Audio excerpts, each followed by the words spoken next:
Tuhan Yesus berfirman dalam Alkitab, "Dan sama seperti di zaman Nuh, begitu juga kelak di hari-hari Anak Manusia. Mereka makan, minum, kawin, dikawinkan. Sampai pada hari Nuh masuk ke dalam bahtera, lalu air bah datang dan menghancurkan mereka semua. Demikian juga yang terjadi di zaman Lot. Mereka makan, minum, menjual, membeli, menanam, dan membangun. Tetapi di hari yang sama Lot keluar dari Sodom, dan turunlah hujan api dan belerang dari langit, dan menghancurkan mereka semua. Demikian juga pada hari ketika Anak Manusia menampakkan dirinya." Tuhan yang Maha Kuasa, Tuhan Yesus yang datang kembali di akhir zaman berfirman, "Di dunia, gempa bumi adalah awal dari bencana. Pertama, aku membuat dunia, yaitu bumi, berubah. Hal tersebut diikuti dengan tulah dan kelaparan. Ini adalah rencanaku, ini adalah langkah-langkahku. Dan aku akan memobilisasi semuanya untuk melayani aku, untuk menyelesaikan rencana pengelolaanku. Segala bencana akan terjadi satu demi satu. Semua bangsa dan semua tempat akan mengalami bencana, wabah, kelaparan, banjir, kekeringan, dan gempa bumi di mana-mana. Bencana-bencana ini tidak hanya terjadi di satu atau dua tempat, juga tidak akan berakhir dalam 1 atau 2 hari. Tetapi sebaliknya, bencana-bencana ini akan meluas ke wilayah yang lebih besar lagi. Dan bencana-bencana ini akan bertambah parah. Selama waktu ini segala macam wabah serangga akan muncul berturut-turut. Dan fenomena kanibalisme akan terjadi di semua tempat. Inilah penghakimanku atas semua suku dan bangsa. Di semua negara dan semua tempat di dunia, gempa bumi, kelaparan, malapetaka, segala macam bencana sering terjadi. Sebagaimana aku melakukan pekerjaan besarku di semua negara dan semua tempat, bencana-bencana ini akan muncul lebih parah daripada waktu yang lain sejak penciptaan dunia. Ini adalah awal dari penghakimanku terhadap semua orang. Dalam beberapa tahun terakhir, bencana di seluruh dunia menjadi semakin buruk. Gempa bumi, wabah, kelaparan, banjir, kekeringan, dan malapetaka serangga terjadi lebih sering dan menyebar kemana-mana. 12 Januari 2010, gempa berkekuatan 7 skala Richter di Haiti menewaskan lebih dari 220.000 orang. 27 Februari 2010, gempa berkekuatan 8,8 skala Richter melanda di Chili. Bulan Maret 2010, kekeringan menimpa 5 provinsi Tiongkok Barat Daya. 7 Agustus 2010, ada tanah longsor besar di Kabupaten Zhougou, Provinsi Gansu di Tiongkok.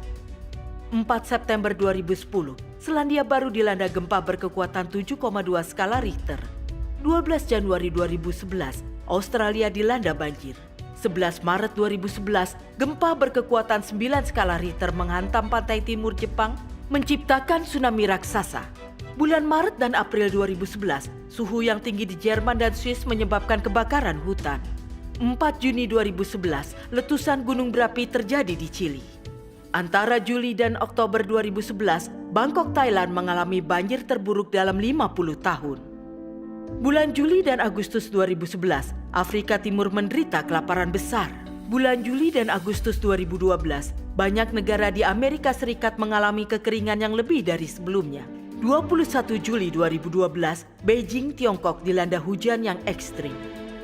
Akhir Oktober 2012, Amerika Serikat terkena badai Sandy. Januari 2013, kabut konstan terjadi di Tiongkok Tengah dan Timur. Maret 2013, wabah belalang melanda Israel. Akhir Maret 2013, kasus pertama flu burung H7N9 muncul di Tiongkok. Juni 2013, India terkena banjir.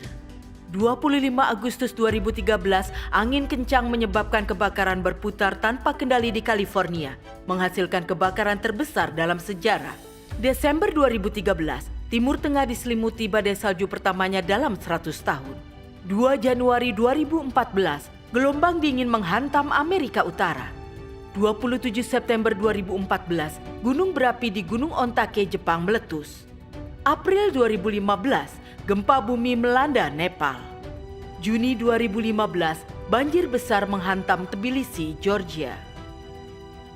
4 Januari 2016, gempa berkekuatan 6,8 skala Richter menghantam timur laut India. 6 Februari 2016, gempa bumi melanda distrik Menong di Kaohsiung, Taiwan. Fakta-fakta ini saja sudah cukup untuk membuat orang melihat kebenaran bahwa firman dan nubuatan Tuhan saat ini sedang diwujudkan dan digenapi. Sebagian orang tidak bisa berhenti bertanya, mengapa semua bencana ini semakin besar serta terjadi lebih sering dalam beberapa tahun terakhir? Mengapa Tuhan terus mengirimkan bencana alam? Karena umat manusia di akhir zaman telah sangat dirusak oleh setan. Kejahatan, kebejatan, tipu muslihat dan keserakahan. Manusia berpikiran jahat, berebut dan bertarung untuk status sosial, ketenaran dan kekayaan, menyebabkan pertempuran yang tidak pernah berakhir. Mereka membenci kebenaran, menikmati ketidakbenaran, dan hidup dalam dosa tanpa sedikit pun pertobatan. Bahkan menyangkal Tuhan, menolak Tuhan dan menganjurkan kejahatan. Bahkan kelompok orang percaya tertentu di dalam gereja mulai menyerah pada godaan, memilih mengejar tren jahat dunia dan memperoleh kesenangan dari dosa. Zaman yang sungguh jahat dan gelap ini benar-benar merupakan penampakan kembali hari-hari di zaman Nuh. Tuhan Yesus telah bernubuat dalam Alkitab dan sama seperti di zaman Nuh, begitu juga kelak di hari-hari Anak Manusia.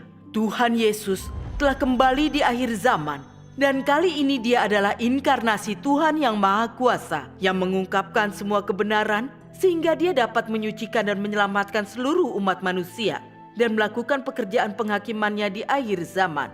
Namun Dia dihadapkan dengan perlawanan dan kutukan dari pemerintah ateis dan kalangan beragama. Tidak ada satu orang pun yang secara aktif mencari tahu kebenaran dan mencari terang. Dan tentu saja tidak ada orang yang secara aktif mencari penampakan dan pekerjaan Tuhan. Ini menunjukkan semua manusia telah menjadi begitu jahat dan rusak sehingga akhirnya membenci kebenaran serta memperlakukan Tuhan seakan Dia adalah musuh mereka. Tuhan adalah Tuhan yang kudus dan benar dan wataknya benar-benar tidak terbantahkan. Ketika manusia yang telah sangat rusak masih tidak mengaku dan bertobat dari dosa-dosanya kepada Tuhan, bagaimana mungkin mereka tidak dihancurkan oleh bencana besar dan mengerikan yang akan Tuhan kirimkan atas mereka? Oleh karena itu, dalam menghadapi bencana yang akan segera terjadi, apa yang harus kita lakukan agar dilindungi Tuhan dan bertahan hidup melalui bencana terburuk? Mungkinkah dengan cara yang sama saat Tuhan menunjukkan kebaikan kepada Nuh melalui banjir? Tuhan yang Maha Kuasa berkata, "Lihatlah kembali ke zaman bahtera Nuh. Umat manusia sudah sangat rusak, menyimpang dari berkat Tuhan. Tidak lagi dipedulikan oleh Tuhan dan telah kehilangan janji-janji Tuhan. Mereka hidup dalam kegelapan tanpa terang Tuhan. Sewajarnya sifat mereka menjadi tak bermoral, membiarkan diri mereka terperosok dalam kerusakan yang mengerikan. Orang-orang seperti ini tidak bisa lagi menerima janji Tuhan. Mereka tidak layak untuk menyaksikan wajah Tuhan ataupun mendengar suara Tuhan. Karena mereka telah meninggalkan Tuhan, mencampakkan segala yang telah dianugerahkannya kepada mereka, dan melupakan ajaran-ajaran Tuhan. Hati mereka semakin lama semakin melenceng dari Tuhan, dan bersamaan dengan itu, mereka menjadi sangat bobrok melampaui segala alasan dan kemanusiaan. Dan mereka menjadi semakin jahat. Dengan begitu, mereka menjadi semakin dekat dengan kematian dan jatuh ke dalam murka dan hukuman Tuhan.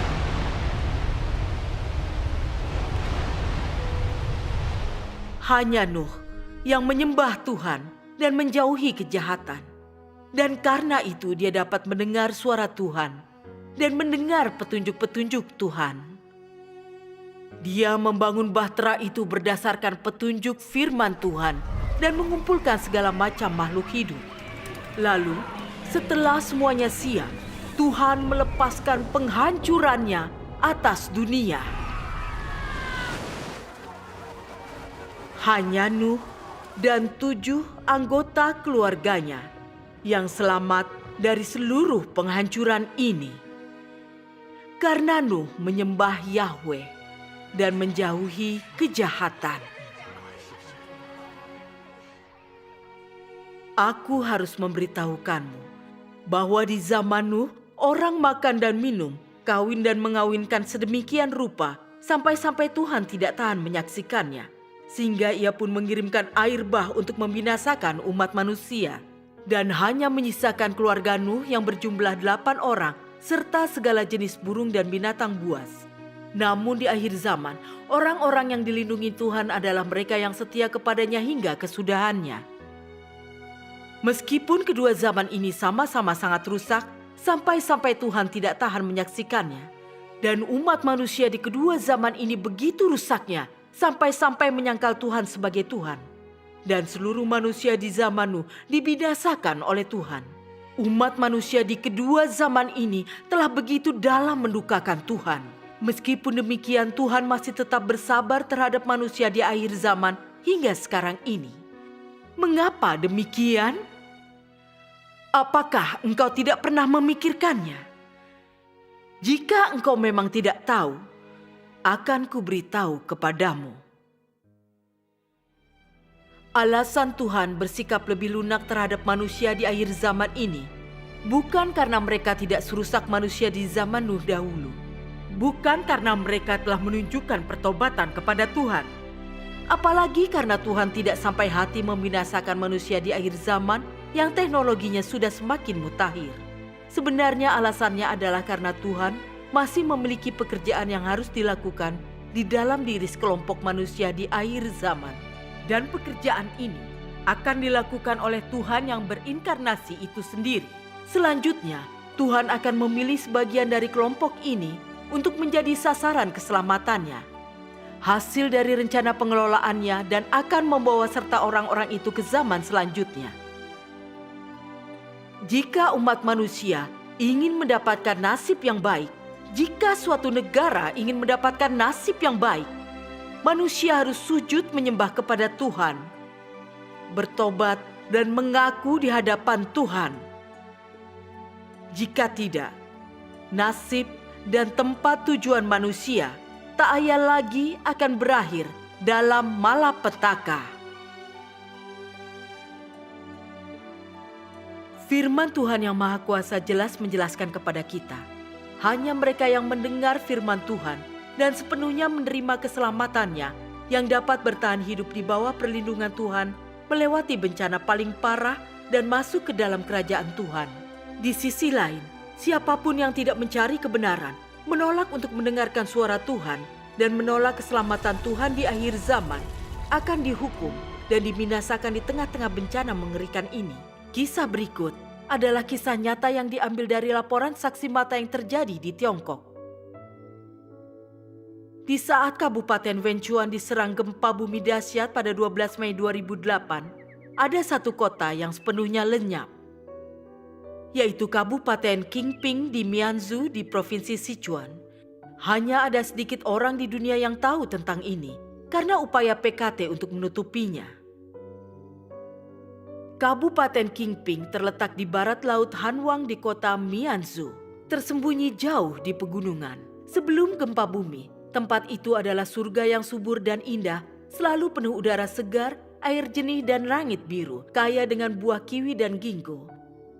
Tuhan memberkati wilayah itu dengan pemandangan yang indah dan hasil bumi yang melimpah, semua sebagai berkat bagi penduduk setempat. Tetapi warga kota tersebut tidak bersyukur atau menyembah Tuhan. Sebaliknya, mereka menghabiskan waktu mereka mengejar uang dan mengejar kesenangan dosa. Karena Kabupaten Qingping memiliki gunung yang indah, air paling bersih dan oksigen alami paling murni yang menyegarkan selama musim panas, itu menjadi tempat yang bagus untuk istirahat dan relaksasi. Karena itu penduduk setempat mulai sangat gencar mempromosikannya sebagai lokasi utama untuk agrowisata dan pariwisata. Kawasan itu menjadi tempat rekreasi populer bagi para pejabat pemerintah dari semua tingkatan dan posisi. Banyak dari pejabat ini ingin bekerja di Kabupaten Qingping, dan banyak pemimpin tingkat provinsi juga menjadi pengunjung rutin. Semakin meningkatnya kehadiran para pejabat pemerintah ini menyebabkan peningkatan dalam bisnis untuk hotel, KTV, klub kesehatan, spa, panti pijat kaki, dan salon kecantikan. Dan meskipun Kabupaten Kingping terletak jauh di pegunungan, kota itu segera memegang predikat sebagai tempat pesta pora dan kehidupan malam yang gemerlap dengan lampu-lampu. Para pejabat PKT mengambil alih tempat yang indah ini yang dulunya merupakan berkat yang diberikan oleh Tuhan dan mengubahnya menjadi Sodom modern. Karena pekerjaan Tuhan yang Maha Kuasa di akhir zaman dikerjakan di daratan Tiongkok, saudara-saudari dari gereja Tuhan yang Maha Kuasa berkali-kali pergi ke sana untuk mengkhotbahkan Injil. Tapi penduduk setempat berpikir bahwa mereka makmur menjalani hidup tanpa kekhawatiran akan makanan atau pakaian, sehingga mereka tidak membutuhkan keselamatan Tuhan. Karena itu mereka menolak Injil Kerajaan Tuhan yang Maha Kuasa setiap kali Injil itu dikabarkan, dan mereka menutup pintu terhadap keselamatan Tuhan. Mereka bahkan mencaci maki saudara-saudari dari gereja Tuhan yang Maha Kuasa, mengatakan, "Hidup kami luar biasa sekarang. Kalian datang untuk memberitakan Injil kepada kami karena kalian tidak punya hal yang lebih baik untuk dikerjakan. Kami tidak percaya kepada Tuhan, kami hanya percaya pada uang." Meskipun saudara-saudari dari gereja Tuhan yang Maha Kuasa bersaksi kepada mereka dengan berkata bahwa hanya dengan menerima pekerjaan Tuhan yang Maha Kuasa di akhir zaman, mereka dapat beroleh keselamatan, mereka tidak mau mendengarkan. Para saudara-saudari beberapa kali mendorong mereka untuk memahami bahwa hanya mereka yang menyembah Tuhan yang dapat hidup dengan perlindungan Tuhan dan menerima berkat-Nya. Sementara mereka yang menolak dan menentang Tuhan yang Maha Kuasa akan menjadi korban bencana dan menghadapi hukuman. Tapi tetap saja penduduk setempat mengabaikan pesan ini. Orang-orang di Kabupaten Kingping pada akhirnya menolak keselamatan Tuhan yang Maha Kuasa. Sayangnya, tidak ada seorang pun di sana yang percaya kepada Tuhan yang Maha Kuasa. Kemudian seperti yang kita semua ketahui, pada jam 2.28 siang tanggal 12 Mei 2008, gempa bumi melanda. Tiba-tiba bumi goyah dan gunung-gunung berguncang. Bongkahan batu raksasa turun dari puncak gunung. Udara dipenuhi dengan debu dan langit menjadi gelap. Beberapa gunung bahkan runtuh hingga sepenuhnya lenyap. Kabupaten Kingping berada di lembah terletak di antara dua gunung besar. Saat gempa terus memburuk, pegunungan bergeser ke tengah dan menghimpit dan dalam sekejap, gunung-gunung itu bersatu.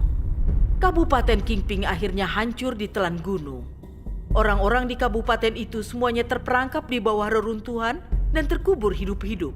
Kabupaten yang memilih untuk tidak menyembah Tuhan ini dibiarkan tanpa perlindungan dan langsung hancur. Kejadian tragis ini mengingatkan kita pada apa yang sudah dicatat dalam Alkitab. Ketika Tuhan Yahweh menyatakan bahwa Dia ingin menghancurkan Sodom, Abraham berusaha sebaik-baiknya untuk memohon kepada Tuhan Yahweh dan memintanya, jika ada 10 orang saleh yang ditemukan di kota ini, apakah Tuhan masih ingin menghancurkannya? Tuhan Yahweh menanggapi dan menjawab pertanyaan itu. Jika sungguh ada 10 orang saleh di kota ini, aku akan mengubah pikiranku dan tidak akan menghancurkannya. Ternyata, Lot adalah satu-satunya orang benar di kota itu. Meskipun itu akan membahayakan keselamatannya sendiri, dia menyelamatkan 2 malaikat yang dikirim oleh Tuhan.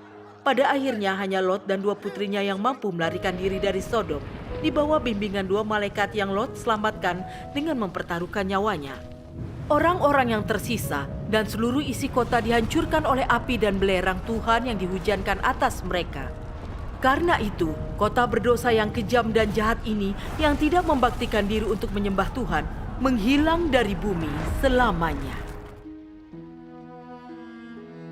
Dapat dikatakan bahwa Kabupaten Kingping adalah Sodom zaman modern. Tetapi kehancurannya tidak menginspirasi orang lain untuk bercermin. Orang-orang tidak mencari tahu alasan di balik kemarahan Tuhan dan terus melawan Tuhan dengan pemikiran bahwa manusia akan menaklukkan alam, menolak untuk mengubah hidup mereka atau mengubah cara mereka, dan dengan sia-sia mencoba menciptakan apa yang disebut rumah indah hanya dengan kedua tangan mereka sendiri. Setelah gempa bumi, pemerintah mengundang anggota Badan Perencanaan Pembangunan Provinsi serta insinyur dan teknisi infrastruktur tingkat tinggi lainnya untuk berpartisipasi dalam penyelidikan, pemilihan, dan perancangan wilayah baru. Pemerintah menggelontorkan dana untuk membangun kembali Kabupaten Kingping.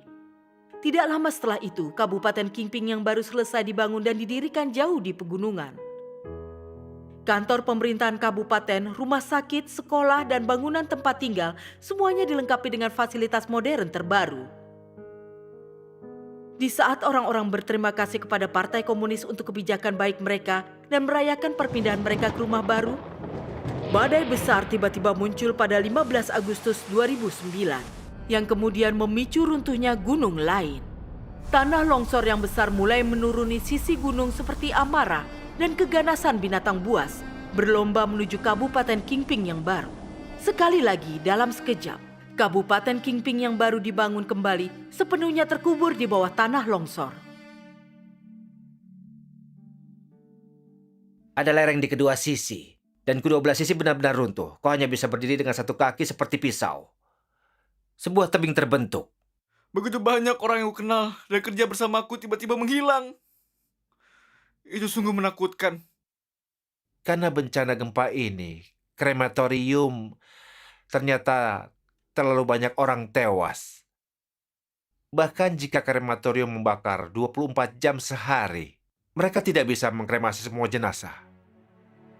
Karena kejahatan mereka, orang-orang yang tinggal di Kabupaten Kingping menolak untuk menerima keselamatan Tuhan yang Maha Kuasa di akhir zaman dan 2 kali dibiarkan hancur oleh bencana dahsyat. Ini adalah bencana besar yang mereka datangkan atas diri sendiri dengan menolak Kristus di akhir zaman, Tuhan yang Maha Kuasa. Seperti yang diucapkan Tuhan yang Maha Kuasa dalam firman-Nya. Jika rakyat suatu negara atau suatu bangsa tidak dapat menerima keselamatan dan pemeliharaan Tuhan, maka negara atau bangsa seperti itu akan berada di jalan menuju kehancuran, menuju kegelapan, dan akan dimusnahkan oleh Tuhan. Aku ingin setiap orang melihat bahwa semua yang kulakukan adalah benar adanya. Bahwa apapun yang kulakukan adalah pengungkapan dari watakku. Itu bukan perbuatan manusia, apalagi alam semesta yang melahirkan manusia. Sebaliknya, akulah yang telah memelihara segala ciptaan. Tanpa keberadaanku, umat manusia akan binasa dan mengalami pedihnya malapetaka. Tak ada seorang pun yang akan menyaksikan kembali indahnya mentari atau bulan, atau hijaunya dunia ini. Umat manusia hanya akan dapat menatap malam yang membekukan dan lembah kematian yang tak kenal ampun. Hanya akulah yang mampu menyelamatkan manusia. Akulah harapan manusia satu-satunya. Bahkan keberadaan seluruh umat manusia tergantung pada aku seorang. Tanpaku, hidup umat manusia akan terhenti seketika. Tanpaku, manusia akan dilanda bencana dan diinjak-injak oleh bermacam roh jahat. Namun tak seorang pun mendengarkan aku. Tuhan adalah satu-satunya yang dapat memberikan keselamatan bagi manusia. Jika kita meninggalkan keselamatan Tuhan di akhir zaman, maka tidak peduli seberapa banyak kekayaan materi yang kita miliki, dan tidak peduli seberapa tinggi status sosial kita, atau seberapa hebat kekuatan kita, itu tidak akan menyelamatkan kita dari bencana. Tuhan yang Maha Kuasa berkata, bencana itu berasal dariku, dan tentu saja diatur olehku. Jika engkau tidak tampak baik di mataku, jangan harap lolos dari bencana itu. Kasih setiaku kuungkapkan kepada orang-orang yang mengasihiku dan menyangkal dirinya sendiri. Dan penghukuman yang dijatuhkan atas orang-orang fasik adalah bukti nyata watakku yang benar. Dan bahkan merupakan kesaksian akan murkaku. Ketika malapetaka datang, kelaparan dan wabah akan menimpa orang-orang yang melawan aku, dan mereka akan menangis.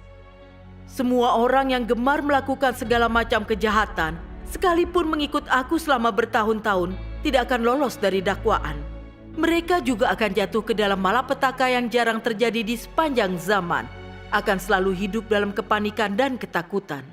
Para pengikutku yang telah menunjukkan kesetiaan hanya kepadaku, akan bersukacita dan mengeluh-elukan kedahsyatanku. Mereka akan mengalami kesukaan yang tak terkatakan dan hidup dalam sukacita yang belum pernah kucurahkan kepada manusia sebelumnya. Sebab aku menghargai perbuatan baik manusia dan jijik terhadap kejahatan mereka. Firman Tuhan yang Maha Kuasa memberitahu kita bahwa semua bencana dimulai dan dikendalikan oleh Tuhan. Tuhan menggunakan bencana sebagai metode untuk menghancurkan semua pembuat kejahatan yang melawan Dia, dan juga sebagai peringatan untuk membangkitkan kelompok orang-orang yang benar-benar memiliki hati dan jiwa, membimbing orang-orang itu dan membantu mereka datang ke hadapannya untuk menerima keselamatannya di akhir zaman. Ini adalah pekerjaan yang dilakukan Tuhan di akhir zaman. Orang yang tidak percaya kepada Tuhan akan berpikir bahwa bencana hanyalah kejadian alami yang tidak menargetkan korbannya. Sebenarnya, setiap bencana dikirim untuk memenuhi tujuan spesifiknya sendiri. Berapa banyak orang yang akhirnya tewas hanya dalam satu gempa bumi atau wabah? Berapa banyak orang yang akan dilaporkan sebagai korban sebagai hasil akhir dari banjir atau perang, di mana bencana ini akan membinasakan golongan orang tertentu? Semua hal ini sudah ditakdirkan oleh Tuhan. Mereka yang terkutuk tidak dapat melarikan diri. Tuhan adalah kudus, benar, dan tak terbantahkan. Dalam menghadapi berbagai bencana, siapapun yang melakukan kejahatan dan menolak Tuhan tidak dapat melarikan diri dari tangan adil dari hukuman Tuhan. Tidak peduli apa langkah yang mereka gunakan untuk mencoba dan membantu diri mereka sendiri. Sementara mereka yang benar-benar percaya dan mengandalkan Tuhan yang Maha Kuasa akan dapat menghindari kematian, bahkan sekalipun mereka berada di pusat gempa bumi. Tuhan akan menggunakan cara-cara ajaib untuk melindungi mereka dari kehancuran dan menyelamatkan hidup mereka. Untuk bagian selanjutnya, kami akan berbagi dengan Anda tentang pengalaman sejati dari beberapa saudara-saudari di Gereja Tuhan yang Maha Kuasa yang menerima perlindungan dan keselamatan Tuhan di daerah-daerah yang terkena dampak paling parah selama gempa bumi Sichuan pada 12 Mei 2008. Aku dan suamiku telah menerima pekerjaan Tuhan yang Maha Kuasa baru selama 2 bulan. Dan karena aku lumpuh, sebagian besar tubuhku tidak bisa bergerak. Aku menghabiskan sebagian besar waktuku di tempat tidur. Pada saat itu, kami tinggal di lantai 5. Ketika gempa melanda, gedung berguncang keras. Tempat tidur tiba-tiba berguncang-guncang dan aku jatuh. Segera setelah aku jatuh di lantai, atap runtuh, jatuh dan menghancurkan tempat tidurku. Lalu potongan langit-langit lain jatuh, tetapi tertahan oleh kursi, yang menciptakan ruang yang aman tepat di mana aku terbaring di lantai. Aku tidak terluka sama sekali. Pada saat itu, sebuah pemikiran muncul dalam pikiranku, yang menyuruhku merangkak maju dan melihat apakah aku bisa menemukan jalan keluar. Jadi aku mulai merangkak maju. Aku menyingkirkan bata, dan aku melihat cahaya. Lalu aku mulai berteriak meminta bantuan. Aku tidak berharap putra sulungku mendengarkanku, tapi dia mulai menggali, dan aku diselamatkan 3 jam kemudian. Ketika gempa melanda, suamiku ada di kamar mandi. Ketika dia mendengarku minta bantuan, dia mencoba berlari ke arahku, tapi dia terperangkap 2 kali di dalam oleh pintu kamar mandi. Pada saat inilah atap langit-langit runtuh, dan keranjang bambu jatuh menimpanya. Suamiku terlindung dengan duduk di dalam keranjang bambu. Dia terperangkap di reruntuhan selama 30 jam. Ketika dia panik dan tidak yakin apa yang harus dilakukan, dia berdoa kepada Tuhan dan menyerahkan hidupnya kepada Tuhan. Tuhan memberinya kekuatan dan keyakinan, dan dia bisa menenangkan dirinya dan menunggu dengan sabar. Pada waktu itu, putraku sedang berusaha mencari tentara untuk membantu suamiku. Mereka takut bahaya dan menolak membantu kami. Tapi setelah putraku terus memohon-mohon, mereka akhirnya menggali lubang dan menarik suamiku keluar. Puji Tuhan. Putra sulungku bekerja di pabrik turbin Dongfang. Pada hari itu dia kebetulan bertukar shift kerja dengan orang lain, sehingga dia tidak pergi bekerja. Setelah itu, kami tahu bahwa banyak orang di pabriknya yang meninggal. Berkat perubahan shift itu, putraku terhindar dari kematian. Cucu laki-lakiku yang berumur 7 tahun bersekolah di sekolah dasar Dongki. Dia merangkak keluar dari lubang setelah gempa, dan dia tidak terluka sama sekali. Puji Tuhan, puji Tuhan. Kami benar-benar bersyukur atas Tuhan Yang Maha Kuasa. Iya, puji Tuhan. Karena imanku dan suamiku kepada Tuhan Yang Maha Kuasa, semua 3 generasi keluarga kami menerima perlindungan luar biasa dari Tuhan. Puji Tuhan. Kasih Tuhan Yang Maha Kuasa sungguh indah. Aku akan membicarakannya selamanya.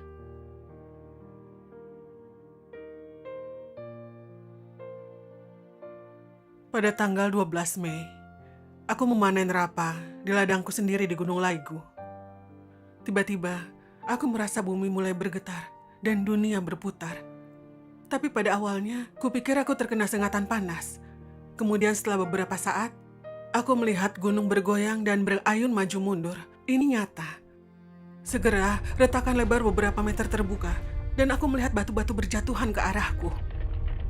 Aku sadar bahwa itu adalah gempa bumi. Aku berusaha sebaik mungkin untuk menghindari bahaya, sambil terus berdoa dalam hati agar Tuhan menolongku. Aku berkata, "Ya Tuhan, Juru Selamatku, aku tahu bencana ada dalam kendali-Mu. Kau memberikan ini untuk menghajar semua yang tidak taat dan jahat. Ini adalah kebenaran-Mu. Dan aku tahu aku memiliki banyak hal yang Kau benci. Tidak peduli bagaimana Kau menghajarku, aku bersedia menaati-Mu. Bahkan jika aku ditelan bumi seperti 250 pemimpin yang menentang Musa, aku akan memuji kebenaran-Mu." Aku terus berdoa seperti itu dan berjanji untuk taat. Dan perlahan, hatiku berhenti, merasa penuh ketakutan dan kegelisahan, serta berubah menjadi tenang dan damai. Kemudian sesudahnya, sesuatu yang tidak terduga terjadi. Aku sendiri yang menyaksikan perbuatan ajaib Tuhan. Karena gempa yang sangat kuat, gunung tempat aku berdiri terbelah seperti diukir dengan pisau. Setengah gunung di sebelahku langsung runtuh menyatu dengan bumi. Tapi separuh lagi di mana aku berdiri tidak runtuh sama sekali. Dan aku sama sekali tidak tergores sedikit pun. Saat ini terjadi, keluargaku melihat gunung tempatku bekerja runtuh dari kejauhan. Mereka semua mengira aku sudah tewas. Tidak ada yang berpikir bahwa aku akan selamat, bahwa aku masih hidup dan sehat. Seluruh keluargaku terharu. Orang yang tidak percaya yang mendengar ceritaku ini mengatakan bahwa aku hanya beruntung. Namun aku tahu bahwa keberuntungan tidak menyelamatkanku. Itu adalah perlindungan dan pemeliharaan Tuhan. Aku berbagi pengalamanku dengan banyak saudara-saudari kita. Setelah itu mereka berkata, "Tuhan yang Maha Kuasa, begitu Maha Kuasa." Puji Tuhan.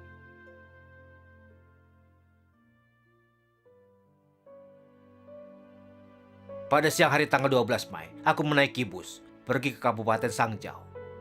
Dan sekitar 12 orang di dalam bus. Pada jam 2.28 siang, bus telah menuju ke kaki gunung. Bus itu mulai bergetar keras. Dan kemudian ada suara benturan yang memekakan telinga. Aku tahu itu, gempa bumi. Bebatuan ini terus-menerus jatuh dari gunung, menghalangi bagian depan dan belakang bus, dan menghancurkan atapnya. Di dalam bus itu sangat kacau. Orang-orang berlarian di luar. Juga mereka berteriak ke surga. Beberapa memanggil Buddha, beberapa memanggil Guanyin. Itu membuatku sangat cemas.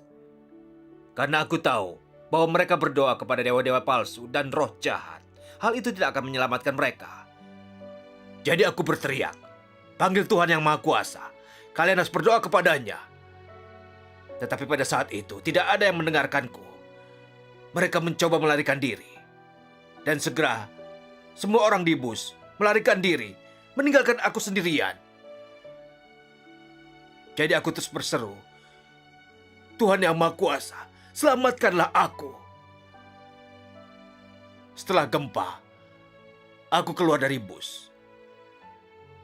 Orang-orang yang keluar dari bus, sebagian telah tewas, sementara yang lain terluka. Semua orang yang selamat pasti berpikir bahwa aku sudah tewas tertimpa. Tapi ketika mereka semua melihatku hidup dan tanpa satu goresan pun, mereka mengatakan itu pasti semacam mukjizat. Mereka semua ingin tahu bagaimana aku bisa selamat. Jadi aku berkata bahwa aku percaya kepada Tuhan yang Maha Kuasa. Aku meminta kepada Tuhan yang Maha Kuasa untuk melindungiku. Jadi Tuhan mendengarkan doaku dan Dia menyelamatkan aku. Setelah mendengarkan aku, Mereka semua percaya kepada Tuhan Yang Maha Kuasa. Beberapa hari kemudian, aku merasakan gempa susulan di kaki gunung. Saat berjalan dengan beberapa orang, bebatuan di gunung terus berjatuhan. Dan karena jalan itu sangat panjang, orang-orang begitu ketakutan. Kami benar-benar berada dalam masalah. Ketika semua orang panik dan tidak yakin apa yang harus dilakukan, aku mulai berteriak kepada mereka. Dengarkan apa yang kukatakan. Jangan memanggil Buddha. Jangan memanggil Guan Yin. Semua orang memanggil Tuhan Yang Maha Kuasa. Kemudian orang-orang itu bersamaku memanggil Tuhan Yang Maha Kuasa. Dengan itu, kami lewati jalan berbahaya tersebut. Kami selamat. Puji Tuhan. Puji Tuhan.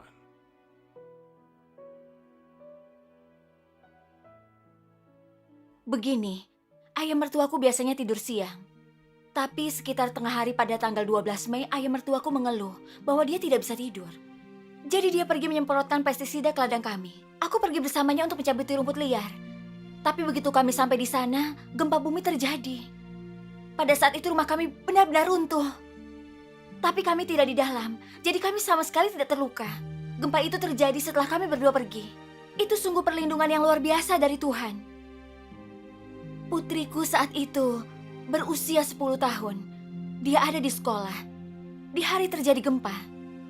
Setiap bangunan di sekolahnya benar-benar runtuh. Dan sebagian besar anak-anak di kelasnya tewas tertimpa. Hanya ada 4 anak yang selamat. Di antara mereka, hanya anakku yang benar-benar tidak terluka. 3 lainnya ditemukan terluka parah. Aku bersyukur kepada Tuhan Yang Maha Kuasa. Jika bukan karena perlindungan dan pemeliharaan Tuhan Yang Maha Kuasa, tidak mungkin keluargaku akan mampu bertahan dari bencana besar seperti itu. Puji Tuhan. Puji Tuhan. Melalui kasus nyata yang kita dengarkan ini, kita bisa melihat dengan jelas bahwa bahkan orang-orang yang telah sangat rusak sampai titik yang layak untuk dibinasakan, jika mereka mengaku dosa kepada Tuhan, meninggalkan perilaku jahat mereka dan datang ke hadirat Tuhan untuk menerima keselamatan Tuhan, maka Tuhan akan menunjukkan belas kasihan dan kasih karunia serta memberi mereka perlindungannya di tengah bencana yang akan terjadi. Tetapi bagi mereka yang mengejar kehidupan yang penuh dengan kejahatan dan dosa, yang tidak mengakuinya dan memilih untuk meninggalkan keselamatan Tuhan di akhir zaman, mereka akan jatuh seperti orang-orang di Kabupaten Qingping, dan pada akhirnya mereka akan tunduk pada hukuman adil Tuhan atas kejahatan mereka. Seperti yang difirmankan Tuhan Yang Maha Kuasa. Tuhan menggunakan sikapnya untuk memberitahu manusia hal berikut. Bukannya Tuhan tidak menoleransi manusia, atau dia tidak mau menunjukkan belas kasihan kepada mereka. Hanya saja mereka jarang bertobat dengan sungguh-sungguh pada Tuhan. Dan jarang manusia benar-benar berbalik dari jalan mereka yang jahat dan meninggalkan kejahatan di tangan mereka. Dengan kata lain, ketika Tuhan marah kepada manusia, Dia berharap manusia akan mampu sungguh-sungguh bertobat. Dan Dia berharap melihat pertobatan sejati manusia, di mana Dia akan dengan bebas mencurahkan belas kasihan dan toleransinya kepada manusia. Ini berarti perbuatan jahat manusia mendatangkan murka Tuhan, sementara belas kasih dan toleransi Tuhan diberikan kepada mereka yang mendengarkan Tuhan dan benar-benar bertobat di hadapannya, kepada mereka yang dapat berbalik dari jalan-jalan yang jahat dan meninggalkan kejahatan di tangan mereka. Sikap Tuhan dinyatakan dengan sangat jelas dalam perlakuannya terhadap penduduk Niniwe. Belas kasihan dan toleransi Tuhan tidak sulit didapat. Dia menginginkan pertobatan sejati dari manusia. Selama manusia berbalik dari jalan mereka yang jahat dan meninggalkan kejahatan di tangan mereka, Tuhan akan mengubah hatinya dan mengubah sikapnya terhadap mereka.